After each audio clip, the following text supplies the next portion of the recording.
ini adalah generalized idea about a class of object, attributes, ya, occurrence or process that has been given a name. Ya, jadi pada saat Anda bicara tentang konsep gitu ya, itu adalah sesuatu yang sebenarnya sudah diberi nama gitu ya. Jadi kayak misalnya tadi kita bicara tentang green apa gitu ya, banyak sekali gitu ya. Mau ngomong green product, mau ngomongin green price, mau ngomongin tentang sustainability, mau bicara tentang green apa tadi supply chain gitu ya. Nah, seperti itu. Ya. Nah, jadi research proposition and hypothesis. Ya. Jadi pada saat ini gitu ya, kita bisa melihat dari dua nih, kalau misalnya Anda menggunakan didaktif gitu ya, Anda akan menggunakan dugaan gitu ya.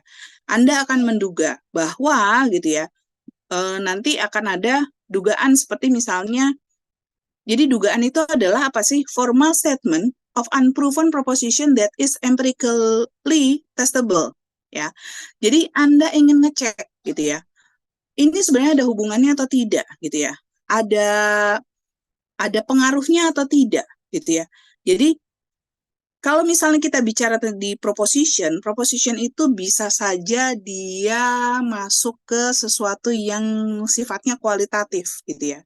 Kita belum ngecek gitu ya, apakah itu ada hubungannya atau tidak. Tetapi pada saat melakukan penelitian gitu ya, wawancara, kok orang ini paham sih, kok orang ini tahu sih gitu ya.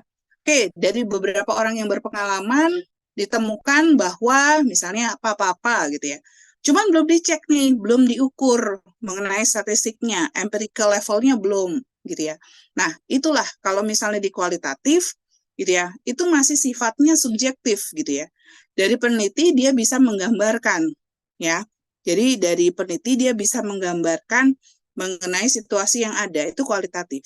Tetapi kalau misalnya kita bicara di kuantitatif, itu sudah ada data hitungannya gitu ya. Jadi bisa dilihat pengaruhnya. Jadi makanya ada beberapa penelitian yang menggunakan kedua cara itu gitu ya. Setelah penelitian kualitatif kemudian dikuantitatifkan gitu ya. Jadi nanti Anda setelah membuat latar belakang permasalahan, Anda kan membuat rumusan permasalahan, ya, bukan problem statement. Problem statement itu apa masalahnya, gitu ya. Kemudian nanti muncul yang namanya apa namanya rumusan masalah yang sebenarnya kalau misalnya penelitian Anda itu adalah kuantitatif, ya, atau didaktif, Anda akan membuat hipotesis.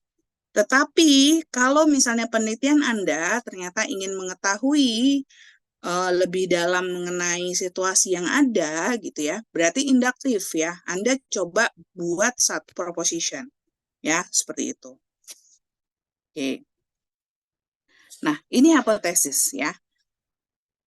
Jadi sesuatu yang bisa nih ya diukur. Oke, sampai sini masih mengikuti saya kah? Halo. Masih Masih, Bu, Bu. masih Masih, Bu. Masih Bu. Oke. Yuk. Nah, kita lihat sekarang dari nih ya. Deductive reasoning dan inductive reasoning. Jadi kalau didaktif itu adalah the logical process of deriving conclusion about specific instance based on a known general premise or something known to be true. Ya. Makanya di sini dikatakan dia lebih ke kuantitatif gitu ya. Jadi dari universal proposition to more specific proposition or facts. Ya. Sedangkan induktif dia lebih kayak logical process of establishing a general proposition on the basis of observation of particular facts. Jadi seperti tadi penelitian mengenai rumah sakit tadi, itu cocok dengan induktif ini tadi. Ya. Kemudian beberapa kalau saya baca dari 10 kelompok kebanyakan mengenai didaktif gitu ya.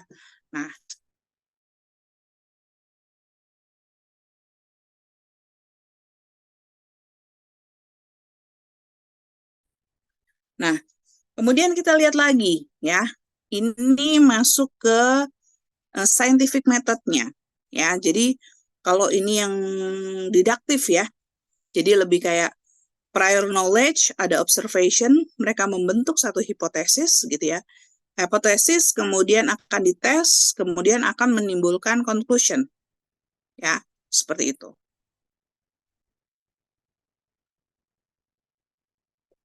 Oke, next. Coba kita lihat. Nah, ini ya. Ini ada beberapa tipe dari business research ya. Ada exploratory, ada deskriptif, dan ada kausal ya. Kalau exploratory ini adalah tipe penelitian yang sifatnya bisa saja ini adalah induktif gitu ya. Jadi ini mengeksplor gitu ya, Anda mengeksplor. Conducted to clarify ambiguous situation or discover idea that may be potential business opportunity. Ya, makanya di sini dikatakan mostly applies to qualitative research method. Dia lebih mengeksplor karena tujuannya adalah to clarify, ya, ambiguous situation. Bener nggak sih nih gitu ya? Yang terjadi nih bener nggak nih gitu ya? Ada apa sih keadaan begini nih, ada apa gitu ya? Nah, itu seperti itu. Nah, kalau descriptive research itu lebih kayak masih umum gitu ya. Jadi Anda bisa gunakan di keduanya, di kualitatif bisa, jadi kuantitatif bisa gitu ya. Jadi descriptive research itu hanya menggambarkan karakteristik dari objek, people, groups, organization, or environment. Jadi misalnya yang mengisi kuesioner saya itu adalah orang-orang yang berumur sekitar 20 sampai 40 tahun. Mereka mempunyai pendapatan di atas 10 juta misalnya. Terus rata-rata gitu ya tinggalnya di daerah Jakarta Selatan. Pekerjaan mereka itu cukup jauh gitu ya, jaraknya gitu ya untuk menempuh pekerjaan gitu ya. Mereka bekerja di tempat yang bonafit gitu ya, misalnya kebanyakan di daerah Kuningan atau Sudirman ya, seperti itu.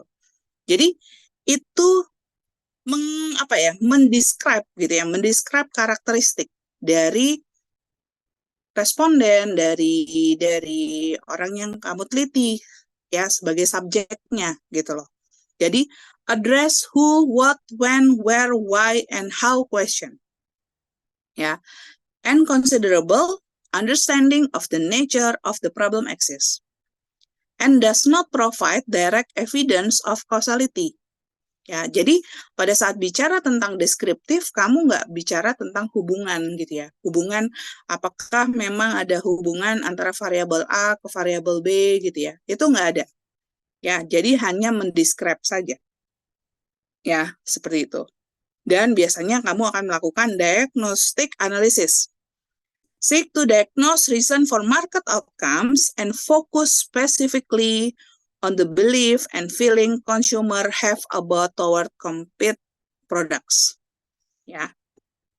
Nah, kemudian ini adalah tipe research yang lain, itu adalah kausal.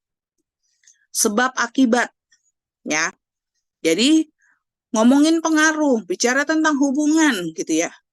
Nah, research conducted to identify cause and effect relationship. Ya, evidence of causality itu adalah temporal sequence, ya. The appropriate causal order of events, ya. Kenapa sih kok bisa terjadi begini gitu ya? Apakah memang terjadi pengaruh gitu ya dengan keadaan saya saat ini gitu loh. Di penelitian yang lalu ada pengaruhnya, di penelitian saya gimana gitu loh. Ya. Concomitant variation, two phenomena vary together. Jadi bisa saja antara penelitian yang lampau dengan penelitian sekarang ada bedanya nggak? Ya. Kemudian non-spurious association. an absence of alternative plausible explanation. Ya, and mostly applies in quantitative research method. Nah, ini causal. Ya, makanya kalau misalnya kamu pernah mendengar penelitian dengan menggunakan regresi linier, regresi logistik gitu ya, uji perbandingan, itu sebenarnya dengan menggunakan causal research ini. Ya, seperti itu. Dengan menggunakan kuantitatif. Oke. Sampai sini ada pertanyaan? Halo?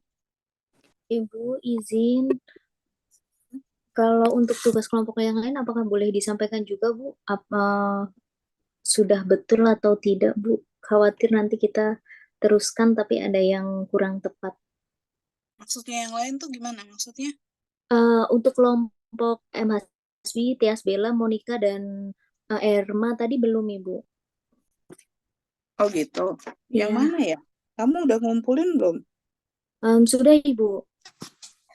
Dengan nama siapa?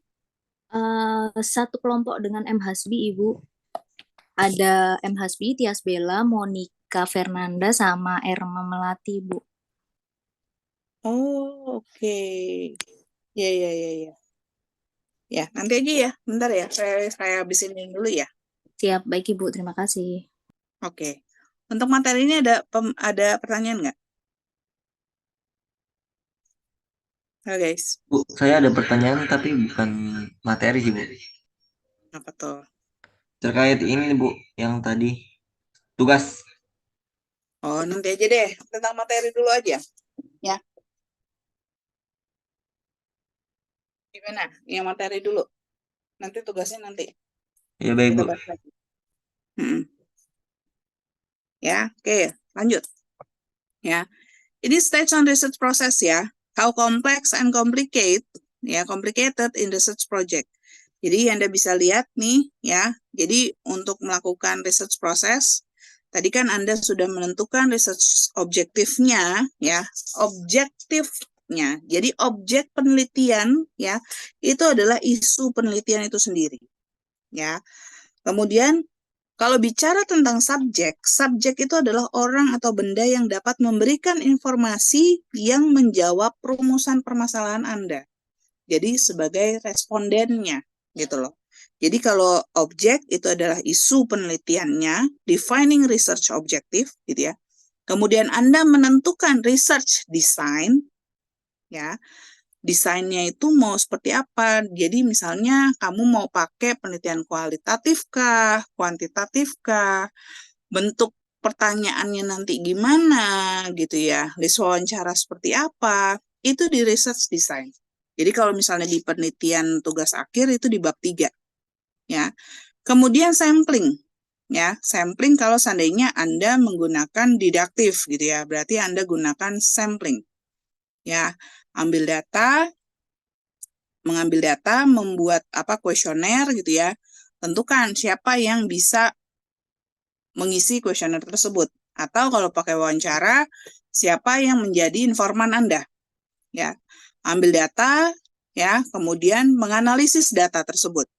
Kalau dengan menggunakan didaktif, Anda akan menggunakan olah data dengan cara pakai software gitu ya, pakai SPSS, pakai SAM gitu ya, pakai ListRel, pakai Excel gitu ya. Nah, itu data analisis kalau menggunakan didaktif. Tapi kalau misalnya induktif, data analisis, Anda bisa dengan manual mengelompokkan beberapa kata yang mirip, atau dengan menggunakan alat pun juga bisa, dengan menggunakan NVivo gitu ya. Nah, itu biasanya akan menyaring kata-kata yang sama nantinya, itu di induktif. Ya. Kemudian Anda tarik kesimpulan, conclusion, and reporting. Ya, nah itu adalah proses dari research gitu ya. Jadi bagaimana Anda mendefine research objektif sampai akhirnya Anda menentukan conclusion-nya. Ya. Seperti itu. Nah, ini nanti Anda bisa baca penjelasan mengenai masing-masing penelitian gitu ya. Ada tentang exploratory gitu ya. Kemudian tadi apa? Coba kita lihat. Nah, exploratory itu yang induktif tadi ya. Coba.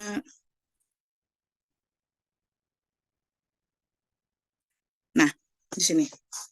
Jadi, ini kan Anda ingin memperbaiki ya, ingin memperbaiki latar belakang semuanya ya. Latar belakang itu harus diperbaiki semuanya gitu ya. Nah, ini untuk menentukan problem definition and formulation-nya ya. Jadi, problem definition itu adalah process of defining and developing a decision statement and the step involved in translating it into more precise research terminology, including a set of research objective. Jadi Anda harus perjelas isunya tuh apa gitu ya. Isunya tuh apa? Jadi apa ya, permasalahan yang ingin diangkat itu bagaimana. Nah, itu harus Anda jelaskan. Jadi buatlah misalnya sudah rincian kan dari umum ke khusus gitu ya. Kemudian di bawahnya tentukan problem definition-nya dalam satu kalimat gitu loh. Ya, problem definition-nya. Baru nanti buat rumusan masalah. Kalau misalnya Anda bentuknya didaktif atau kuantitatif, rumusan permasalahan itu nanti akan berhubungan dengan hipotesanya. Jadi biasanya pertanyaan di rumusan masalah itu adalah apakah gitu ya si apa tadi green packaging itu akan berhubungan dengan awareness gitu ya. Kemudian apalagi misalnya variabelnya itu ada 2 atau 3 gitu ya. Berarti rumusan permasalahannya akan ada 3 gitu ya. Nah, tetapi kalau problem definition itu sebelum rumusan permasalahan. Jadi kita ingin melihat dari objektifnya gitu loh. Ya. Jadi isu dari penelitiannya ya. Seperti itu. Itu problem definition. Biasanya 1 atau 2 kalimat lah gitu ya untuk problem definition. Ya. Nah, seperti ini nih contohnya. Jadi memang defining problems itu can be difficult. Ya. Jadi biasanya kalau situasinya yang mudah gitu ya, dia lebih kayak situation is requiring or routine. Dramatic change occurs, symptoms are isolate, gejala itu kelihatan gitu loh. Ya. Itu easier. Tetapi kalau yang harder biasanya yang sulit kalau seandainya situasinya itu muncul sesuatu yang baru. Sehingga kita kadang nggak bisa ngelihat sebenarnya apa sih yang terjadi gitu ya. Change in situation is subtle. Gejalanya scatter dan symptoms are ambigu. Nah, kalau yang saya lihat tadi, yang saya baca dari berbagai cerita kamu yang sudah kamu tuliskan, itu kebanyakan masih yang sifatnya easier gitu loh. Masih sifatnya mudah gitu ya. Jadi sebenarnya ada beberapa hal yang kerap terjadi gitu ya. Gejalanya pun nggak gejala yang istilahnya yang terjadi itu nggak sulit gitu loh. Situasi yang umum sih ya masih yang easier gitu ya. Sehingga sebenarnya bisa nih kamu buat ini ya seperti itu. Nah ini ada cara-caranya bagaimana Anda membuat problem definition ya. Jadi apakah memang terjadi difference between the current condition or more preferable set of condition. Jadi bandingkan antara yang tadi saya sudah jelaskan, misalnya membandingkan antara konsep ya literatur yang ada, penelitian terdahulu dengan keadaan yang sekarang kenyataannya. Atau berhubungan dengan misalnya dari perusahaan sudah melakukan apa gitu ya, semua kegiatan pemasaran sudah melakukan berbagai cara strategi, baik itu pemasaran atau SDM atau operation. Kemudian Anda bandingkan dengan kok ternyata konsumen nggak ngerti sih, kok ternyata karyawan saya kok begini sih gitu ya, kok ternyata ada keterlambatan sih gitu ya, misalnya di production gitu ya. Berarti kan ada nggak sinkron tuh problem, ya seperti itu. And problem means gaps, ya sehingga kalau kamu melakukan penelitian nggak ada masalah, nggak ada gaps-nya, berarti ada yang salah, berarti situasinya baik-baik aja. Kalau situasinya baik-baik aja, nggak perlu lakukan penelitian, gitu. Ya, nah ini caranya ya, langkah-langkahnya. Kamu bisa perbaiki dari sini, ya, seperti itu. Jadi, understanding the business decision, identify symptoms, gitu ya, gejalanya apa. Ya, seperti itu. Nah, oke, sampai di sini apakah ada pertanyaan? Yuk, yang mau Ada Ibu, tanya tadi. saya baru Kelompoknya tanya. Hasbi tadi ya. Betul Coba Ibu. deh, kok ketinggalan sih ya. Bentar, tadi kayaknya saya udah baca loh, cuman kok saya nggak bahas gitu. Wait, M. Hasbi. Kelompok siapa sih? Ini ya, Hasbi doang ya? Iya, Pak. Iya, betul ini Ibu. Oke, wait. Oke, nah ini tadi. Ini saya udah baca ini. Cuman kok tadi nggak kebahas, nggak kepanggil ya. Perubahan iklim telah menjadi tantangan global yang mendesak. Oke. Mhm. Nah ini apa ini? Coba, iya ini. Kamu ingin meneliti apa nih? Nah,